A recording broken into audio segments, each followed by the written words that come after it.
কলেজে পড়তে গিয়ে মেয়েরা কি করতেছে এখন দেখেন, কলেজে পড়তে গিয়ে মেয়েরা কি করতেছে দেখেন। আর আপনি আপনার মেয়েকে কলেজে ওখানে পড়তে পাঠাচ্ছেন, ওখানে হোস্টেলে রাখছেন, যেখানে একটা মেয়েকে নবী সাল্লাল্লাহু আলাইহি ওয়াসাল্লাম মাহরাম ছাড়া সফর করতে নিষেধ করছেন, সেখানে আপনি আপনার মেয়েকে কোন শিক্ষায় শিক্ষিত করার জন্য রাতের পর রাত সেখানে কাটাচ্ছেন?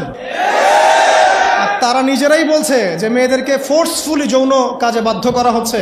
মানে ইজ্জত চলে যায়, যাক ভাই আমার সার্টিফিকেট চাই, মানে বিষয়টা এরকম নাকি?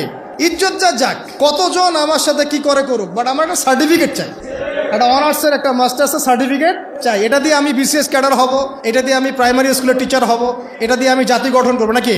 পরে এরাই তো আপনার ঘরে বউ হিসেবে আসবে, মানে আপনার কি অবস্থা হবে চিন্তা করেন এখন। তা আমরা আসলে ভাই কোথায় আছি এখন? আল্লাহ পাক আমাদেরকে বোধোদয় দান করুক, আমরা দোয়া করি। তবে একটা হাদিস না বললে আমি এখান থেকে সরতে পারতেছি না।